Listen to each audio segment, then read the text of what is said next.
Hello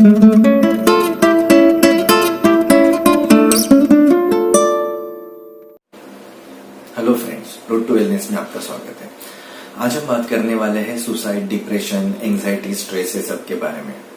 तो अगर आपको लग रहा होगा कि सुसाइड, डिप्रेशन का ये टॉपिक से मुझे क्या लेना देना है, तो प्लीज ये गलती मत कीजिए, क्योंकि सेम गलती हमने की थी डायबिटीज और हाइपरटेंशन के वक्त। जब डायबिटीज और हाइपरटेंशन नया नया आया था अपनी इंडिया में, मतलब उसके केसेस जब हमें पता चलते थे, तब हमें लगता था कि डायबिटीज और हाइपरटेंशन तो सिर्फ बड़े लोगों की, मतलब जिनके पास पैसा है या तो जिनका सेडेंटरी लाइफस्टाइल है, सिर्फ उनकी बीमारी है। बट अभी देखो, हम भी बड़े हो गए, मैक्सिमम लोगों के घर में डायबिटीज और हाइपरटेंशन है ना। तो क्या वो सिर्फ वो बड़े लोगों की या तो सिर्फ सेडेंटरी लाइफस्टाइल वालों की बीमारी थी? नहीं, उसके अलग भी रीजंस होते हैं। हम सिर्फ उसके बारे में एक ही तरीके से सोचते हैं और उसको इग्नोर करते हैं। सेम वे हम सुसाइड और डिप्रेशन को भी वैसे ही कैटेगराइज करने की कोशिश कर रहे हैं, बट ये हम गलत कर रहे हैं। तो आज हम उसको समझने की कोशिश करते हैं, क्योंकि मैक्सिमम ये सुसाइड, डिप्रेशन जो है एक लेवल से आता है, एक एक तरीके से आता है। तो जैसे इनिशियली स्ट्रेस रहेगा, एडिक्शन रहेगा, फिर डिप्रेशन आएगा, फिर सुसाइड के लिए उत्तेजित होंगे, है ना। ऐसे बहुत सारे रीजंस हो सकते हैं। तो आज हम शुरुआत सुसाइड से करते हैं, मतलब सुसाइड के टॉपिक से करते हैं। तो कोई भी सुसाइड जब होती है तो आपको लगता है कि कोई भी सुसाइड के लिए ऐसे एक सुसाइड बताओ तो जिसका वैलिड रीजन आपको लगता है कि नहीं ये हुआ था ना उसके साथ, उसके लिए वो सुसाइड किया, वो सही था। एक रीजन बताओ। जैसे एक सुसाइड का केस हम सुनते हैं, जैसे कि पति से परेशान होकर पत्नी ने आत्महत्या कर ली या तो खुदकुशी कर ली। 99% के जगह पे 91% आए तो खुदकुशी कर ली, है ना। बिजनेस में लॉस हुआ, उसके वजह से खुदकुशी कर ली, या तो गर्लफ्रेंड ने या तो बॉयफ्रेंड ने धोखा दिया, इसके वजह से खुदकुशी कर ली। क्या आपको ये वैलिड रीजन लगते हैं? नहीं होते हैं, क्योंकि अगर ऐसे वैलिड रीजन होते थे तो अभी 80 to 90% आबादी इंडिया की ऐसी ही खत्म हो जाती थी, क्योंकि उससे ज्यादा प्रॉब्लम जिनको है वो लोग भी अभी भी जिंदा है ना। तो ये बात तो समझ में आ गई कि वैलिड रीजन नहीं होता है। तो वैलिड रीजन नहीं होता है, फिर भी वो सुसाइड क्यों करते हैं? क्या उनको 1-2 साल सुसाइड करने के 1-2 साल पहले उनको भी नहीं पता होगा कि वो वैलिड रीजन नहीं है सुसाइड का? उनका भी पता होगा, उनको भी पता होगा। जैसे हाल ही में सुशांत सिंह राजपूत ने सुसाइड किया, तो उन्होंने 1 साल पहले छिछोरे मूवी किया था, है ना, जिसमें उन्होंने बताया है कि सुसाइड क्यों नहीं करनी चाहिए। तो इसका मतलब उनको भी पता था कि सुसाइड नहीं करनी चाहिए, तो फिर भी उन्होंने सुसाइड की, है ना। मतलब पता होने के बाद भी उन्होंने सुसाइड की। तो क्या होता होगा जिसकी वजह से उनको वो वैलिड रीजन लगता होगा सुसाइड करने के लिए? तो आज हम वो समझने की कोशिश करते हैं, ठीक है। तो आज से 7-8 साल पहले मैंने एक पोस्टर बनाया था। तो वो पोस्टर का नाम था पिलर ऑफ लाइफ। तो पिलर ऑफ लाइफ में क्या था, जैसे पिलर के ऐसे ब्लॉक्स मैंने बनाए, 4 ब्लॉक्स हैं।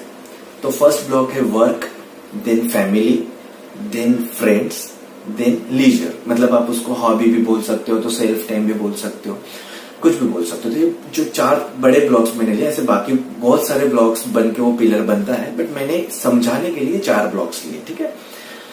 तो उसमें क्या होता है, जब हमें परेशानी होती है, जैसे सोच लो, मतलब एक भी ब्लॉक में अगर परेशानी रहेगी, अगर वर्क से रिलेटेड आपको प्रॉब्लम रहेगा, या तो फैमिली से रिलेटेड कुछ प्रॉब्लम रहेगा, या तो फ्रेंड्स, मतलब रिलेशनशिप भी हो सकता है। अभी लास्ट मुझे 4 दिन में 5 केसेस आए मेरे पास, मतलब रिलेशनशिप से रिलेटेड।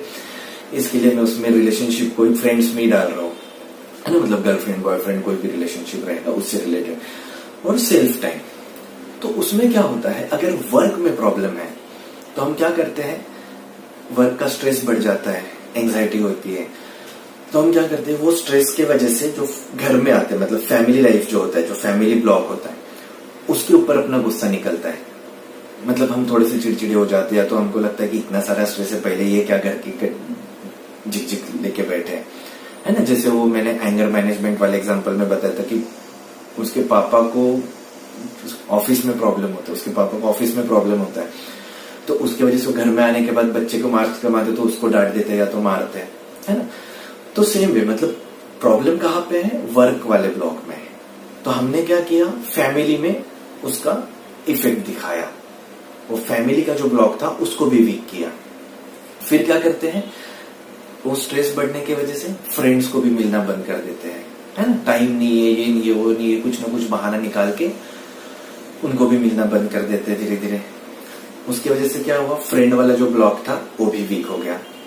बाद में फिर ये स्ट्रेस में इतना घुस जाते हैं हम लोग कि जो सेल्फ टाइम बोलते हैं, तो अपनी हॉबी होती है या तो लीजर टाइम जो होता है वो हम ले ही नहीं पाते। वो वक्त भी हम सिर्फ वो स्ट्रेस के बारे में सोचते रहते हैं। उसकी वजह से क्या होता है, उसकी वजह से पूरा का पूरा पिलर वीक हो जाता है। तो वो वीक होने की वजह से क्या होता है, वो स्ट्रेस एंजाइटी कम तो होने वाली है ही नहीं, वो तो बढ़ते ही रहेगी।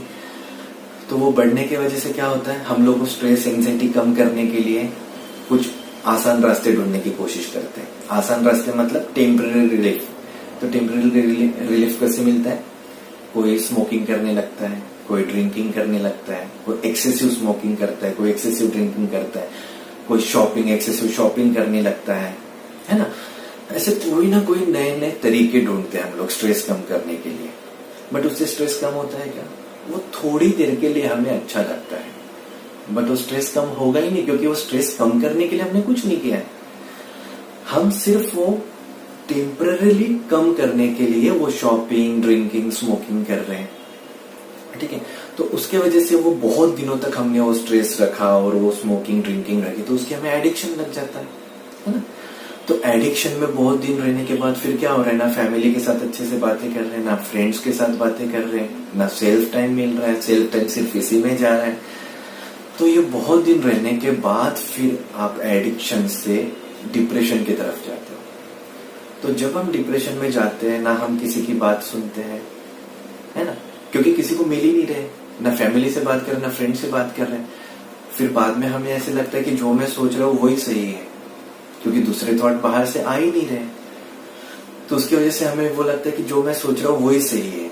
तो फिर बहुत दिनों डिप्रेशन में रहने के बाद वो 3 थॉट्स आने लगते हैं हमें, मतलब हेल्पलेसनेस, होपलेसनेस और वर्थलेसनेस। ध्यान से सुनो, मतलब हेल्पलेसनेस मतलब अभी मुझे कोई हेल्प नहीं कर सकता, अभी मेरा कुछ नहीं होता है। होपलेसनेस मतलब अभी लाइफ में कुछ होप बची ही नहीं है, जो बुरा होना था वो हो गया, इससे ज्यादा बुरा हो नहीं सकता, मतलब अभी मेरा कुछ होप ही नहीं है। एंड थर्ड वर्थलेसनेस, अभी मेरी लाइफ की वैल्यू ही नहीं बची है, मेरी जिंदगी की वैल्यू ही नहीं बची है। ये थॉट्स कंटिन्यू डिप्रेशन में आते रहते हैं। फिर ये आने के बाद सोचो, जीने की इच्छा रहेगी, फिर उसको लगेगा कि यार इतना बड़ा स्ट्रेस है, मैं जी के क्या करूँ ना, इसमें मुझे कुछ हेल्प मिलने वाली है, कुछ आगे होप दिखाई नहीं दे रही है, मेरे लाइफ की कुछ वैल्यू ही नहीं है। तो ऑब्वियसली उसको सुसाइडल थॉट आने वाला है ना। क्योंकि वो जो सोच रहा है, अगर आप सोचोगे, अगर मैं बोलूंगा कि मतलब जैसे उसको लगता है कि फाइनेंशियल उसको प्रॉब्लम है, उसको लगता है इतना पैसा मैं कहाँ से दूं, या तो कहाँ से आएगा, नहीं मिलेगा, मुझे कोई नहीं दे सकता, मेरा पैसा आ ही नहीं सकता, मुझे सुसाइड ही करना चाहिए, सुसाइड करूंगा तो मैं इसमें से छूट जाऊंगा। या तो इतने सारे मार्क्स जैसे मेरे पापा को एक्सपेक्टेड था, तो मेरे मम्मी को एक्सपेक्टेड था 99%, अभी मुझे 92% मिले हैं, इतने कम मिले हैं, अभी मैं जी के क्या करूं, उनको क्या लगेगा, वो क्या सोचेंगे मेरे बारे में, क्योंकि उनको वही लगता है, क्योंकि उन्होंने पेरेंट्स से डिस्कस ही नहीं किया होता है, या तो उन्होंने फ्रेंड से डिस्कस नहीं किया होता है, उसके वजह से उनको ये लगना जायज है। फिर उनको वो सही लगता है कि नहीं यार, फिर जी के क्या करूं, इतने कम मार्क्स लेके सुसाइड कर लो। कितना सिंपल वे में वो नॉर्मल स्ट्रेस से फिर एडिक्शन से लेके डिप्रेशन से लेके सुसाइड तक आया ना, पता भी नहीं चला। यही सुसाइड करने वाले को हमने अगर 10 साल मतलब 2 साल पहले 1 साल पहले बोला तो उसने भी बोला था सुसाइड करना अच्छा नहीं है, सुसाइड गलत चीज होती है, क्या सुसाइड का सोल्यूशन है कोई बात का, उन्होंने भी बोला होता। बट जब वो खुद वो सिचुएशन में गए, उनको नहीं समझ में आया, है ना। तो इसके लिए मैं ये बोल रहा था कि सुसाइड डिप्रेशन को लाइटली नहीं लेना चाहिए। तो अभी हम कौन सी स्टेज पे है, स्ट्रेस और एंजाइटी से रिलेटेड मैक्सिमम लोग हैं।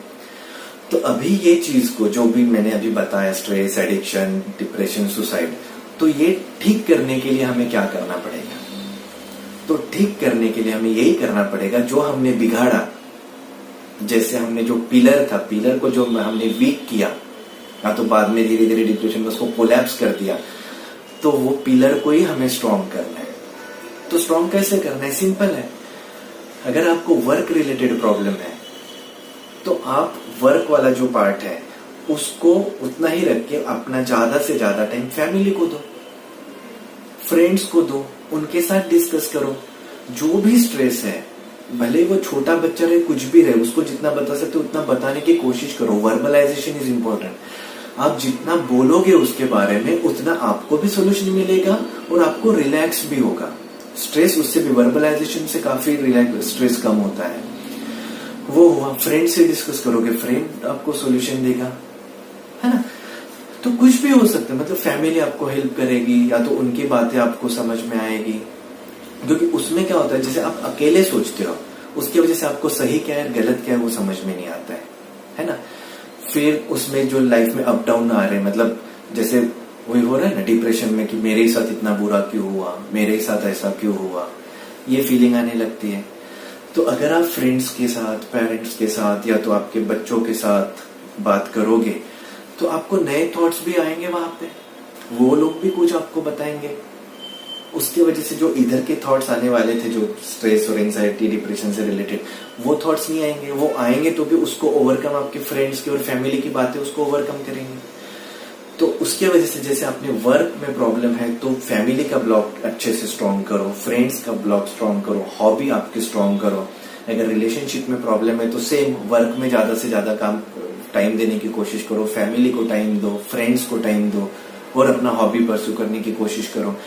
हर ब्लॉक में जहां प्रॉब्लम हो रहा है वहां से वो छोड़ के आप बाकी ब्लॉक्स को स्ट्रॉन्ग करो, तो अपने आप वो पिलर स्ट्रॉन्ग रहेगा।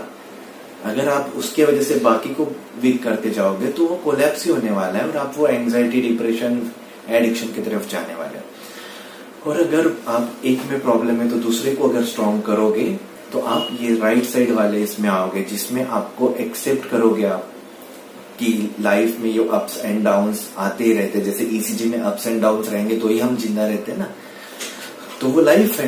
तो सेम वे अपने लाइफ में भी अप्स एंड डाउन्स आते ही रहेंगे, उसको एक्सेप्ट करना पड़ेगा।